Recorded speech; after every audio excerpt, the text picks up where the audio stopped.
I'm out of here.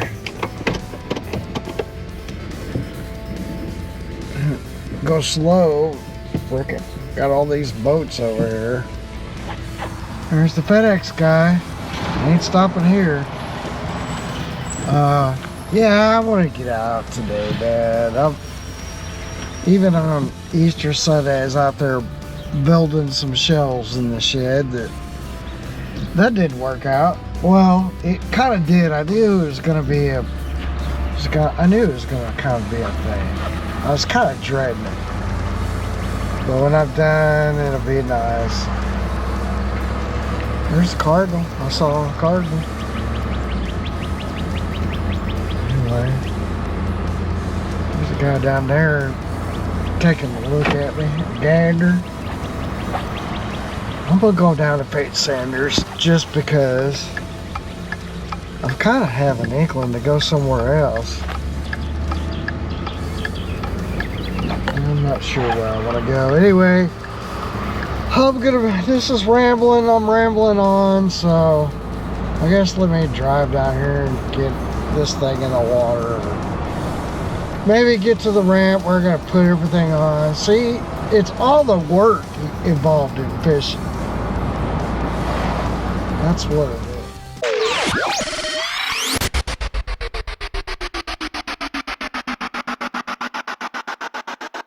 Alright, so I downloaded this Johnson outboard. I think it's from 1968.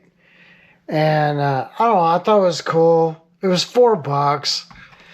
So I'm like, come on, man, it's only $4. But anyway, it's got all kinds of little things, special service tools. Anyway, I thought it'd be interesting to see what it said. Especially about points and coils and all that stuff. So, general service information. So if I look in here, it tells us specifications, clearance chart, torque chart. I mean, it's got a lot of stuff, right? So I was looking right here at specifications. And, of course, it tells you full throttle, 4,500 RPMs. And, it gives you the model numbers. Anyway, crankshaft size, cooling system, end gear, all this stuff. Spark plug gap, 30 thousandths. They're saying a Champion J4J. And they give these other ones too. I had never seen an Autolite. That's pretty cool. There's a breaker point gap, right? So like on their ignitions, that's where you would have just set it at 20 thousandths. And then Mercotronic was like something they had that they could analyze it. So they had an analyzer. I'll show you that in here. But here is the coil. So this was been like what they initially set it at 4,000 or 4K, and that condenser capacity, this tells you this, and so 0.18 to 0.22 microfarad. And but anyway, yeah, it goes down through this, and so I was kind of looking through this thing, and there's a trouble check chart and fuel system. So all the stuff about cleaning a fuel system theory, it's pretty cool.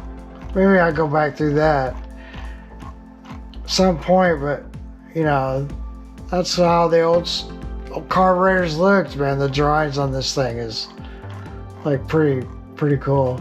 Tells you how to tap out the Welch plug, replace it.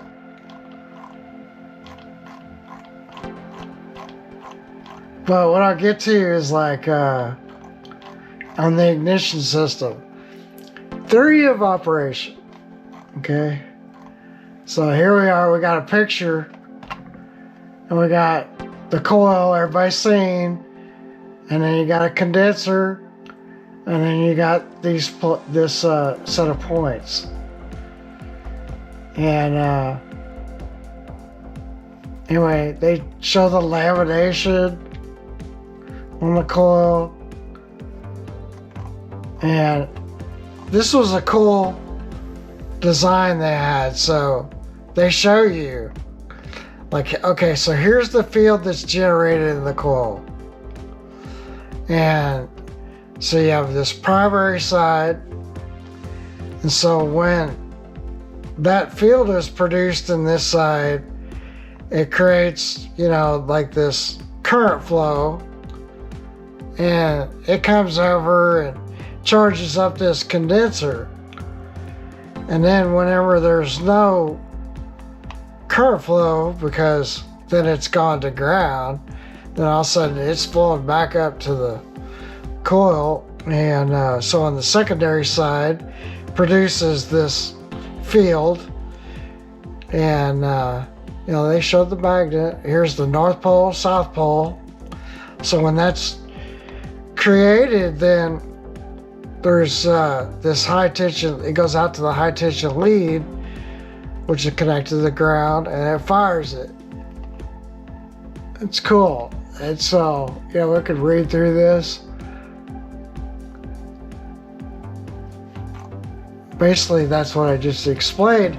But then, so you got this, you know, 4.2. This is figure 4-1C. And, you know, we go ahead and read it. The ignition consists of a flywheel type magnet connected to the spark plugs through high tension leads. The magneto is a self-contained electrical generating unit consisting of an armature plate, a 2 ignition coil, and lamination assemblies, condensers, and breaker assemblies. A permanent magnet cast into the flywheel completes the assembly. So here's the theory. The magneto employs the interaction of the fast-moving flywheel magnet and stationary coil to generate an electric current of voltage sufficient to arc across the spark plug air gap. This creates the spark that ignites the fuel of the cylinder. Each ignition coil actually consists of 2 coils. One called the primary consists of a relatively few turns of a heavy gauge copper wire, and the other, called the secondary, consists of many turns of the gauge wire. The coils are separated by insulation and mounted on the center leg of an E-shaped laminated iron core. One end of both the primary and secondary coils is grounded to the core. The other end of the primary coil connects to the insulated stationary breaker point. The other end of the secondary coil, you know, connects to the spark plug. The coil core and movable breaker points are grounded to the armature plate.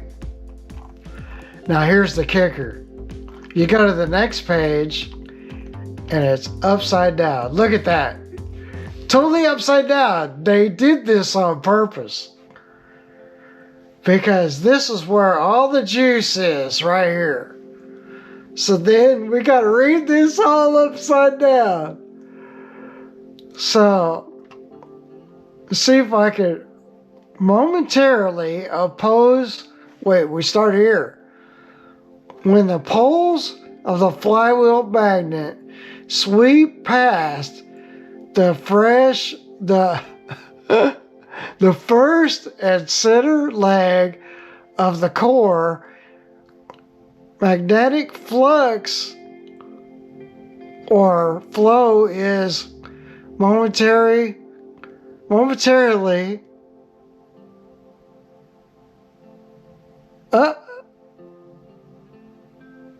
established in the core. The flux approximately, Okay, yeah, I gotta read this. Flux temporarily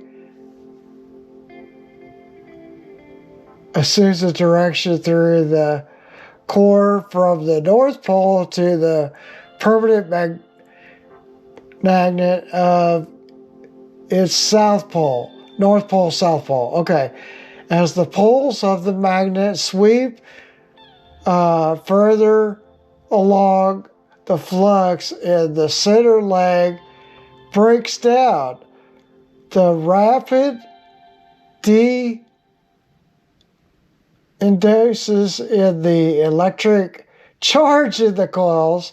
The current in the primary coil flows through the closed breaker points and sets up a magnetic flux of its own in the center leg of the core. The direction of the flux momentarily opposes the establishment of the reverse flux in the center leg as the poles of the flywheel at the precise moment the breaker points are opened by a cam on the engine crankshaft, thus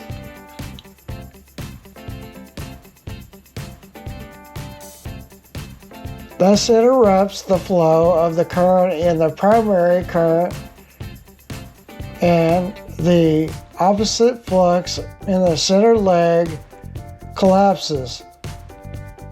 To hasten the collapses, condenser in the primary circuit. Wow, I can't. Absorbs the current when would otherwise and across the opening breaker points. The rapid collapse induces a current of sufficient voltage in the secondary circuit of across the spark plug wire.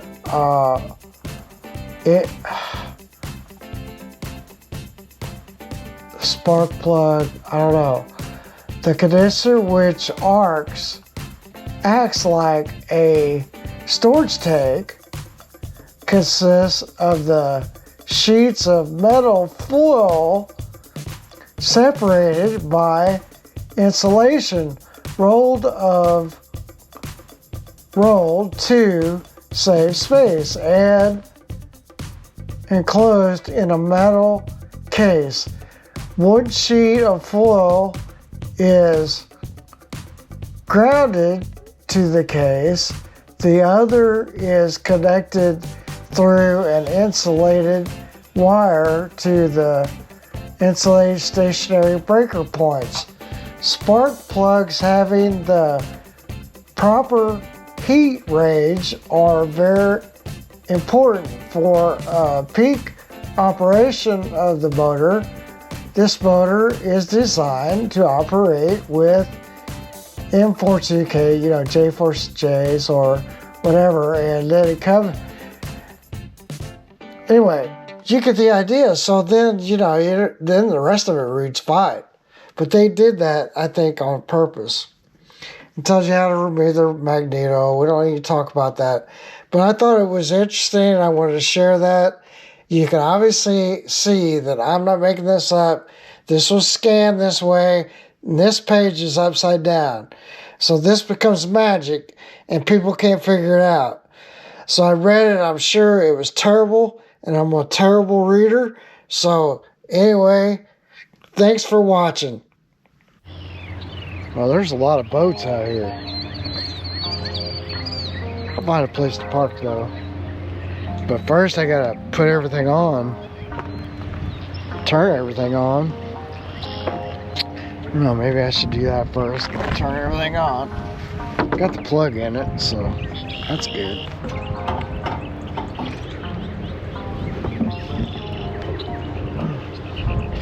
It's one switch.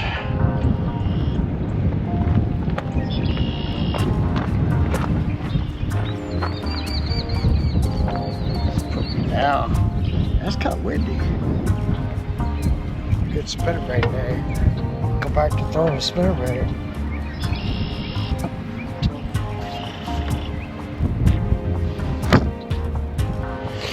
Yeah. So that's the only thing. You got to do a bunch of work in order to go fishing. But I'm gonna throw that on there. I don't know if you want to see it.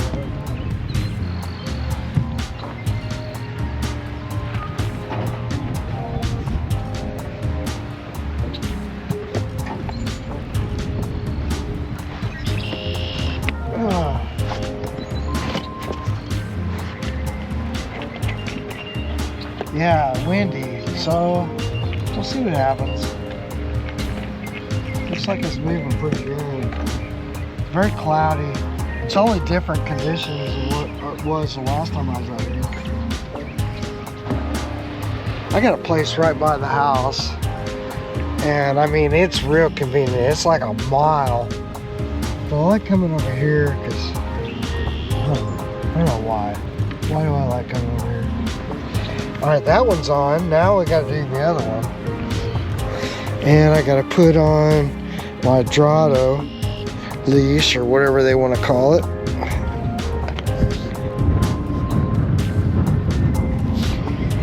I got my boat plug in, but I need to put my Drado on.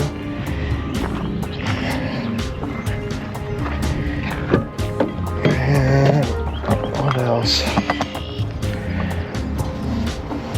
Get my life jacket out, I guess.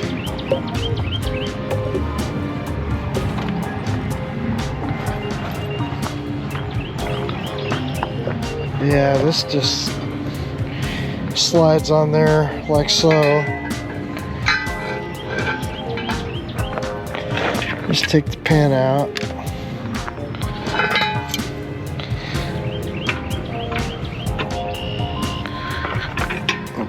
Okay, I need two hands.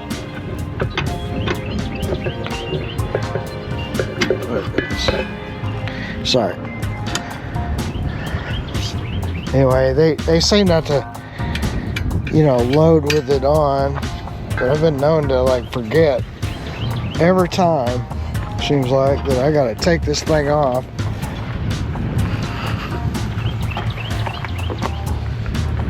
Let's put that over there, and then I need to put my other graph on. I kind of want to do something different here, but I don't know what. So yeah, the last thing I gotta do is pretty much take this off and my bolt buckles, which I'm just wait till I get pulled over there. I guess I get out my rope that I'll use to tie off, because it's gonna be way too windy, I think, the beach. Although when the dock gets up, I just use my trolling motor, take the remote with me.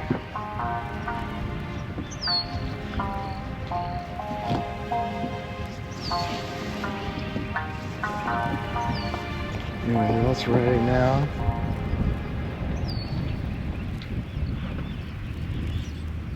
I don't know, let's go launch. See, I was about to get out of here, and then I realized that I left that rope still hanging off of my Drado. So now I gotta go back up here to the truck and take it off. That'll alert you. Anyway, it's pretty busy over here, a bunch of boats. And I thought maybe by the middle of the day, maybe everybody done got out of here, but don't look like it.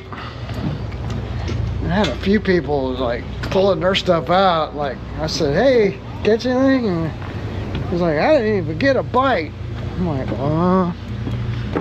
it happens. You just got to figure it out. Try to make them bite it. I like to get up there shallow this time of year, and then Man, I might even turn my electronics off. Because as soon as you ping them, they know you're there. Unless you can back off far enough where they're working. And then you can shut them down. But I also like when it's windy. I do like when it's windy. I'm weird like that. I also like when it's calm too, though. You know, just depends. I just like catching them. You know, when you're not catching them, then it's not so much fun. But you gotta like think about where you're at. You're out here in God's world, and this is what He created, and it's pretty awesome. I'm just rambling again. Got the truck parked, but I'm gonna go get this throttle leash off here because I forget it. You know, when Chucky's here, he'll usually grab it for me. You know, like if he pulling the boat out, but he'll grab it for me. Yeah, I mean, now you kind of get a good gander of what I'm dealing with on this trailer. I've got to replace those bunk boards. Had one come off one time. It was July 4th. And we were over at that ramp over yonder way, and we were watching the fireworks, and then it rained. I mean, it just poured. Not last year, a couple years ago or so, and that one came off, man. I got it on a trailer, didn't do any damage. But yeah, here's this stupid pin, man. And I take this up. Oh, come off of there. So I like to take this off because you're not supposed to load with it on. So when I come back in and have this,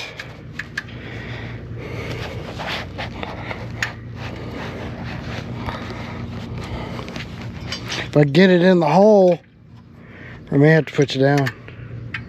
There we go.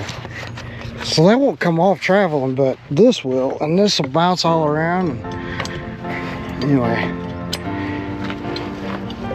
get the rope, get this put up, get back down there, and get out of here. All right, we're trolling out of here. Just to get my life jacket zipped up.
out something. Alright, I'm gonna be back. So I'm gonna go looking around for a bit.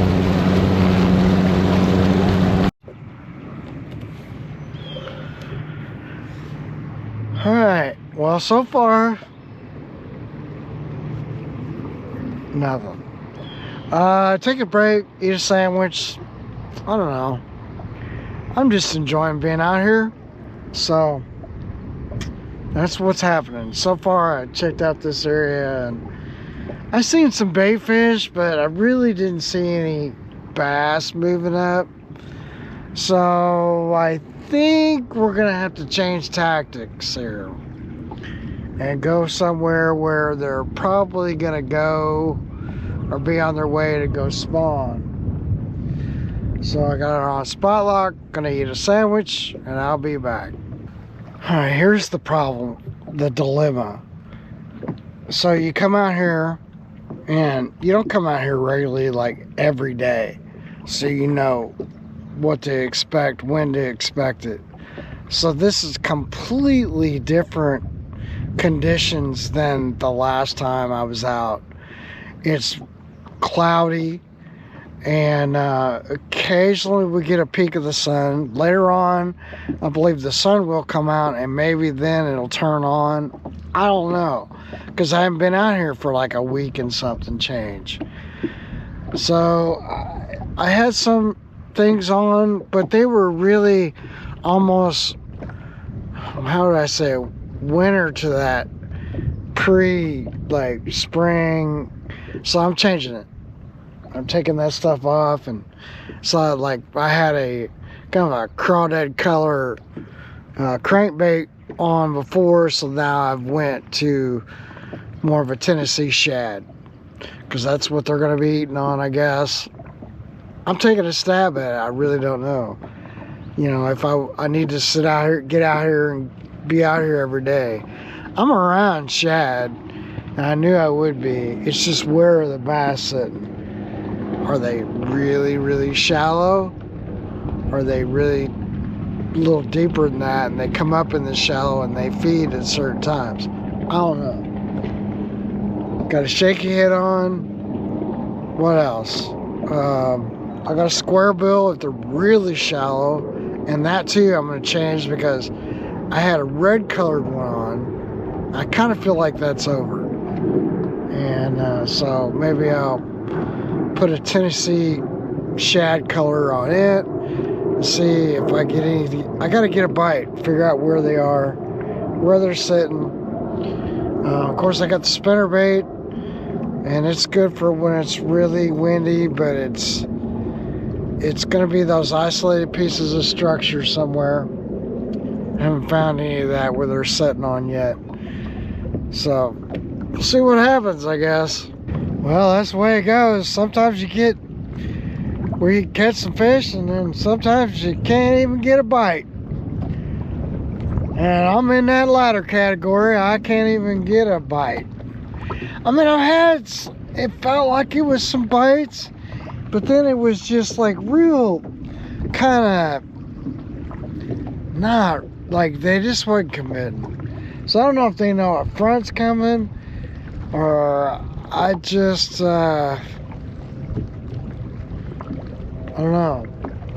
I wasn't thinking about this really today. I just kind of decided to go and see. About now is when the sun had come out. That's when I guess they could turn on. But what are they really wanting? You know, obviously, you know, you can throw a bunch of stuff. You can throw A-rigs and all kinds of stuff, catch fish. But for whatever reason today, I'm not catching fish. But I'm not also just like trying to catch whatever. I'm trying to catch some really good quality fish. But I guess I should just try to catch a fish. Is what I ought to do. Order. I think we're gonna pack her up and put her back on the trailer. Might troll around a little bit before I do that. But I'm gonna put everything up, I think.